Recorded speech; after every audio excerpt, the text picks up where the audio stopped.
इस ग्रह पर बहुत सी चीजें होती हैं जो हमारे नियंत्रण से बाहर होती हैं, क्योंकि हम अपने आसपास की हर चीज पर हावी हो सकते हैं। दिन के अंत में हम लगातार प्राकृतिक आपदाओं की दया पर होते हैं, लेकिन सभी आपदाओं का दोष नहीं होता है। प्रकृति वास्तव में कुछ सबसे विनाशकारी आपदाएं केवल मानवीय त्रुटि का दोष है और लापरवाही का थोड़ा और ध्यान रखा जाता है। इनमें से कई तबाही को तेल रिसाव से लेकर रासायनिक कारखानों तक टाला जा सकता था। यहाँ 5 सबसे खराब मानव निर्मित आपदाएं हैं। मानव इतिहास गहरे पानी का क्षितिज 1 दशक पुराना अर्धपनडुब्बी ड्रिलिंग रिग था, जो मेक्सिको की खाड़ी में स्थित था। इस संरचना का उद्देश्य समुद्र तल से 18,000 फीट नीचे एक खोजपूर्ण कुएं को ड्रिल करना था। यह एक काफी मानक ऑपरेशन था जो चल रहा था कई वर्षों के लिए सफलतापूर्वक। हालांकि सब कुछ ठीक चल रहा था कि अचानक एक दिन 20 अप्रैल 2010 को 9:45 बजे केंद्रीय समय पर समुद्री री से पानी का विस्फोट हुआ। सेर और रिग पर इसके बाद मिट्टी के पानी और सभी मीथेन गैस का एक संयोजन था। इसके कुछ ही समय बाद मीथेन गैस में आग लग गई और इस दौरान विस्फोट हो गया कि 126 चालक दल के सदस्य बोर्ड पर थे। उन्हें तुरंत कुछ पता चल गया था गलत है, क्योंकि वे बहुत तेज कंपन महसूस कर सकते थे और बोर्ड पर बिजली की रोशनी टिमटिमाने लगी थी।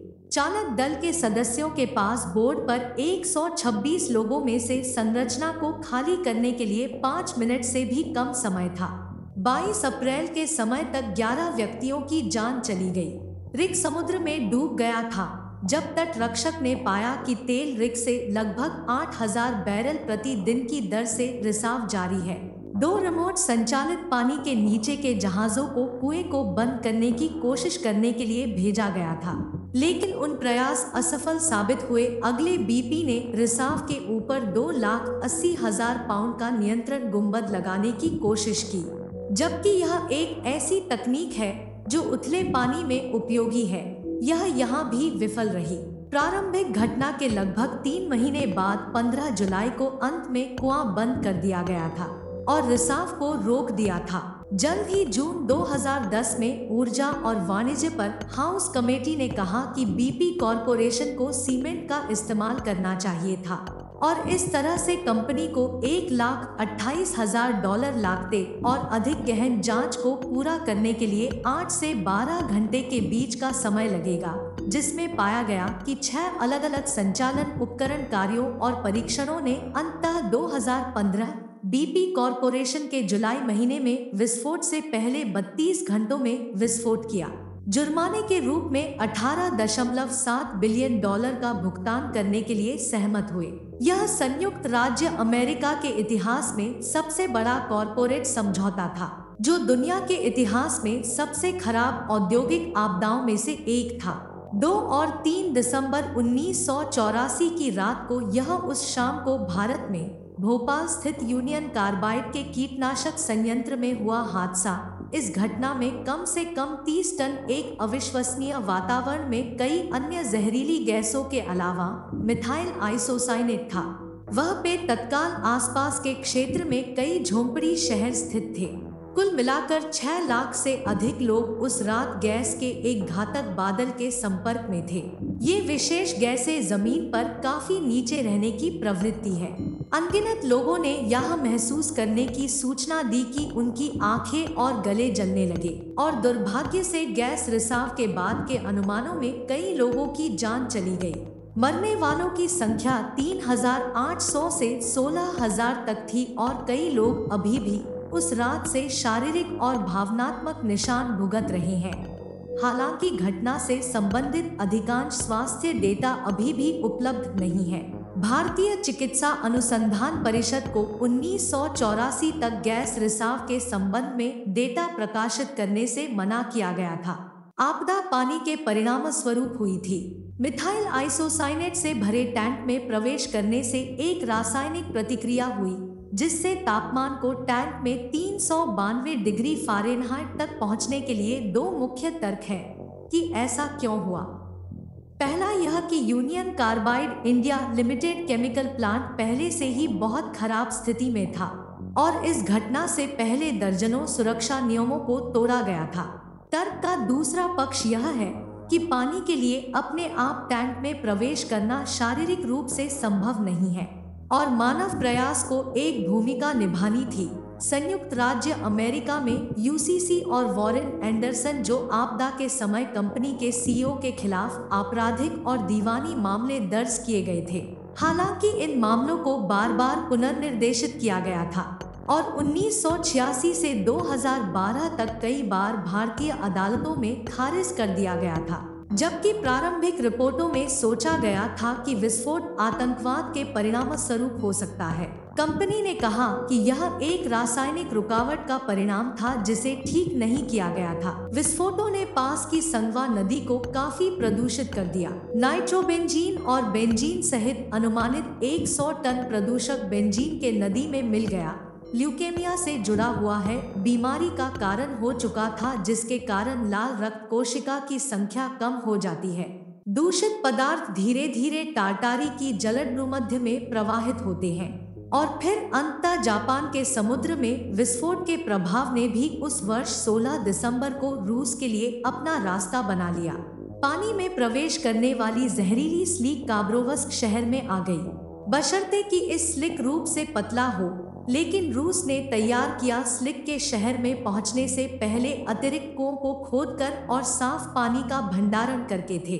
1952 का महान धुंध एक महत्वपूर्ण वायु प्रदूषण घटना को दर्शाता है, जिसमें 1952 की शुरुआत में लंदन शहर को धुंध ने डुबो दिया था। यह हवा रहित सहित असामान्य रूप से ठंडे मौसम की अवधि द्वारा चिन्हित किया गया था और चक्रवात विरोधी स्थितियां, हालांकि उन कारणों ने घटना को स्वयं नहीं बनाया है या नहीं, यह प्रविष्टि मानव निर्मित आपदाओं की सूची में जगह नहीं बना पाएगी। अधिकांश धुंध एकत्रित वायुजनित प्रदूषकों के कारण था, जो ज्यादातर कोयले के कारण पर शहर की भारी निर्भरता के कारण था। जबकि अतीत में धुंध की घटनाएं हुई थी, कुछ भी समान पैमाने पर नहीं था। इसके परिणाम स्वरूप लोगों की दृश्यता को सीमित करके एक बड़ा व्यवधान उत्पन्न हुआ। धुंध ने इंडोर क्षेत्रों में भी अपना रास्ता बना लिया। सरकारी रिपोर्टें जो इसके बाद के हफ्तों में बनाई गई, में पाया गया कि धुंध के परिणाम स्वरूप लगभग 4000 लोग मारे गए, जबकि अतिरिक्त 1 लाख लोग बीमारी का सामना करना पड़ा। यह देश के इतिहास में सबसे खराब धुंध की घटना थी, इसलिए इसने नियमों और प्रथाओं में कई बदलाव किए। इस घटना से बाहर आने के लिए सबसे महत्वपूर्ण वस्तु 1956 का स्वच्छ वायु अधिनियम है, जिसने हवा को गंभीर रूप से सीमित करने के लिए कई उपाय पेश किए। क्षेत्र में प्रदूषण, विशेष रूप से उच्च आबादी वाले क्षेत्रों में धुआं रहित ईंधन के लिए जनादेश थे। नियमों में पिछले कुछ वर्षों में संशोधनों के साथ साथ संशोधन भी हुए हैं। 1993 में स्वच्छ वायु अधिनियम लागू होने पर पूर्ण निरसन सौभाग्य से लंदन के महान धुंध जैसा कुछ नहीं हुआ है। मिनामाटा आपदा 1950 के दशक के मध्य में किसी भी मानव निर्मित आपदा से सबसे अशुभ उद्घाटन में से एक है। छोटे जापानी लोग मिनामाटा शहर ने बिल्लियों को पागल होते हुए और समुद्र में गिरते हुए नोटिस करना शुरू किया। कई लोगों का मानना था कि बिल्लियां जानबूझकर आत्महत्या कर रही थी, लेकिन बिल्लियों को पीड़ित करने वाली बीमारी ने जल्द ही लोगों को अपना रास्ता बना लिया। निवासियों ने होंठ और अंगों में सुन्न महसूस करने की सूचना दी। कई लोगों को देखने में समस्या होने लगी या सुनने, और बिल्लियों की तरह ही बहुत से लोग पागल हो रहे थे और अनियंत्रित रूप से चिल्ला रहे थे। कुछ उनके तंत्रिका तंत्र को प्रभावित कर रहा था। इन बीमारियों के स्रोत का पता लगाने के लिए जुलाई 1959 तक यह सब मरकरी पॉइजनिंग के उच्च स्तर को विकसित करने वाले लोगों में था, जिसे तब से मिनामाता रोग नाम दिया गया है।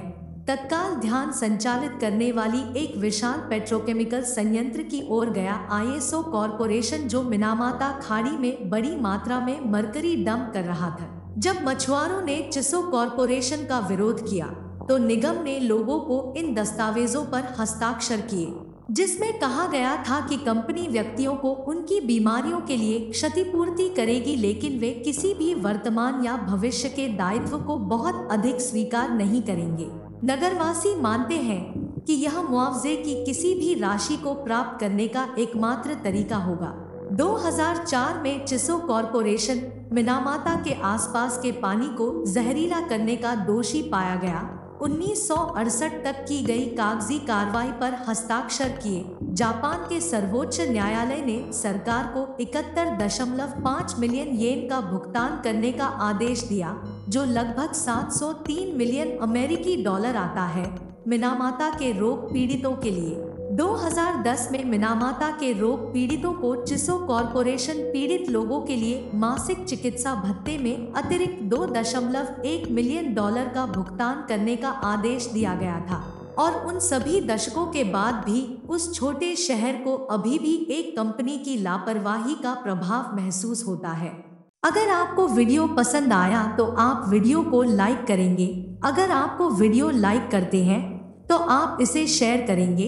अगर आप इसे शेयर करते हैं तो आप मेरे चैनल को सब्सक्राइब जरूर करेंगे। इस तरह के और वीडियो देखने के लिए नोटिफिकेशन बेल बटन पर क्लिक करें। चैनल की मदद के लिए कृपया लाइक छोड़ें। धन्यवाद देखने के लिए।